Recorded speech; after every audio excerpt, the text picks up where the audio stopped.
Master anxiety and depression with energy healing. Use consciousness to transmute fear. So, anxiety and depression are not what you think they are. Anxiety is bracing for a future that hasn't happened. Depression is living in a past you cannot change. Neither are real, but both feel real when you have left the present moment. So let's be honest, anxiety and depression are not mental flaws. They're not just chemical imbalances.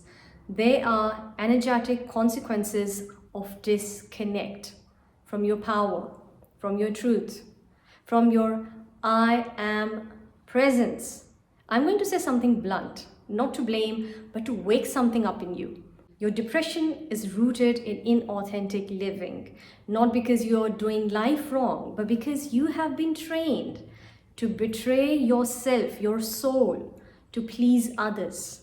You have been told that external things, acknowledgement, validation, status, money, achievements, matter more than self-connection, joy, and soul-aligned actions.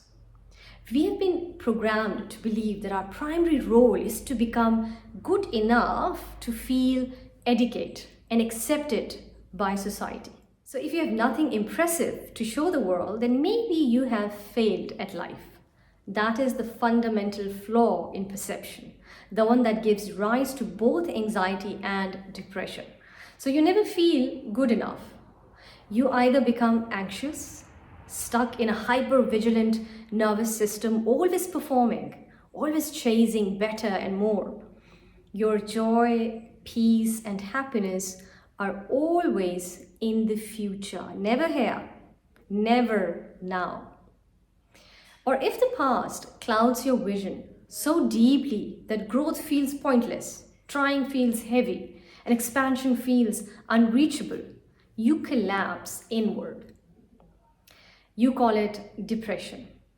So anxiety and depression are like two sisters. One is stuck in the past and the other is running from a feared future, trying to avoid perceived worst-case scenarios. So both are avoiding the only place that ever holds power and healing, that is this now moment.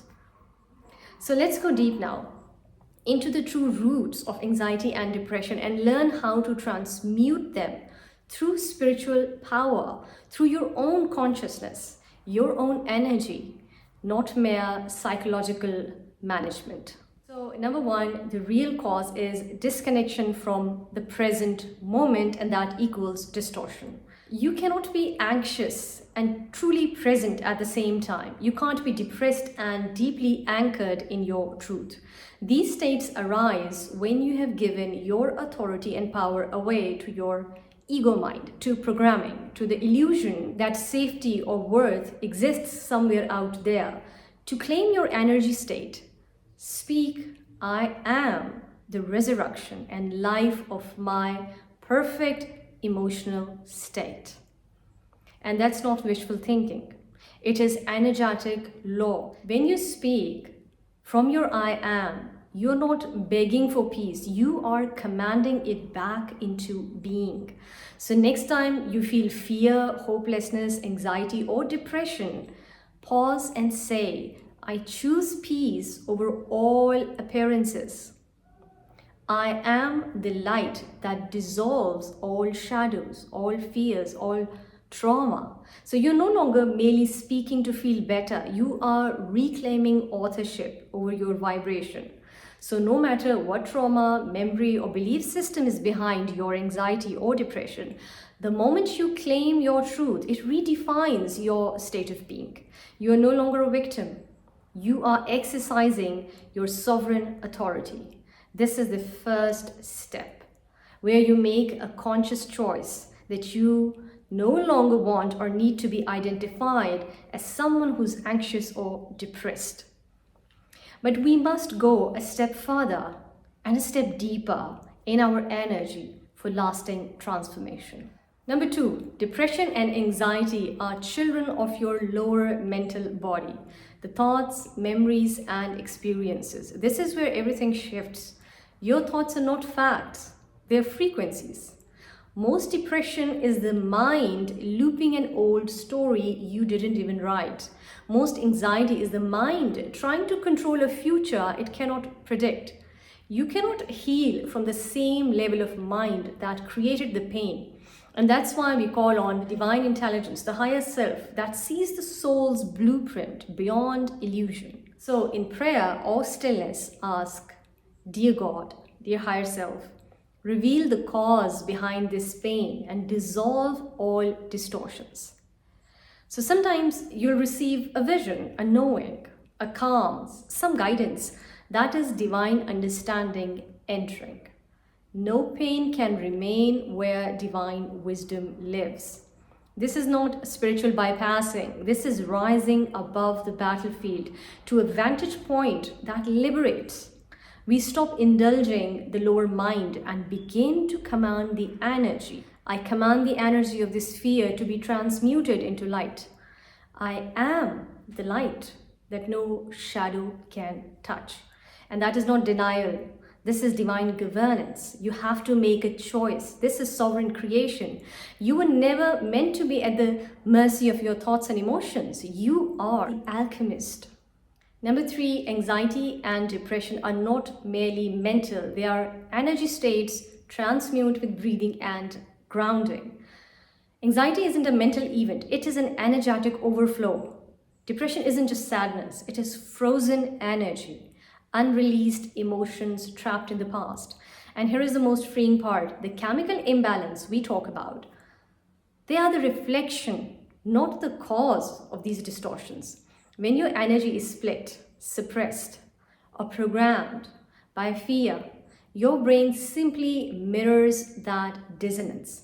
So what if your healing doesn't begin in your thoughts, but in your field? To transmute it, we must deal with anxiety and depression at that level, quantum level, the field level. And how do we do that? Using breath work. We connect with the field and change the template there. So whenever you feel anxiety and depression resurfacing, slow down, find a quiet spot, breathe slowly and gently.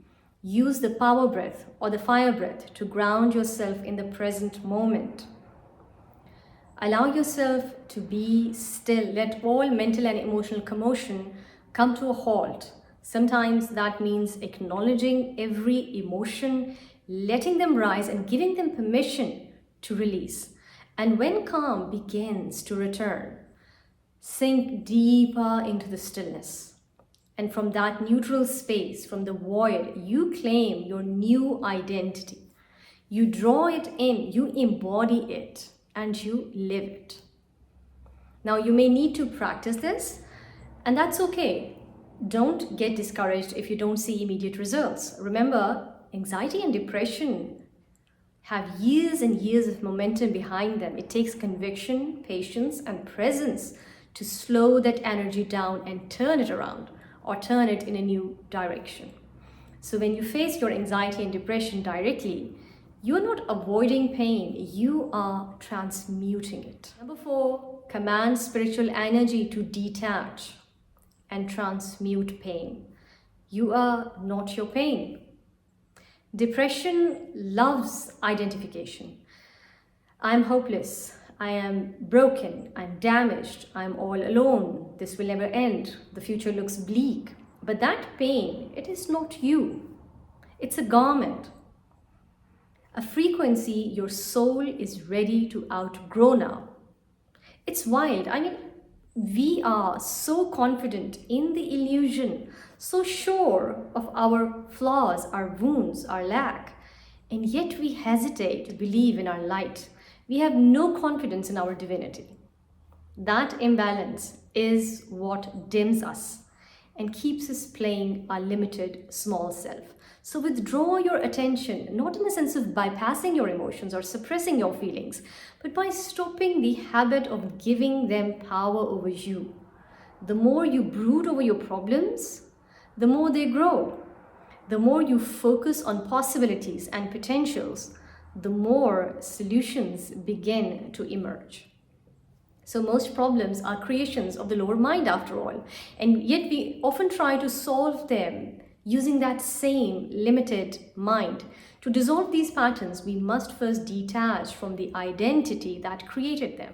That detachment starves the narrative of depression and anxiety. It is enough to recognize these states for what they are: illusions, powerless unless you continue to feed them.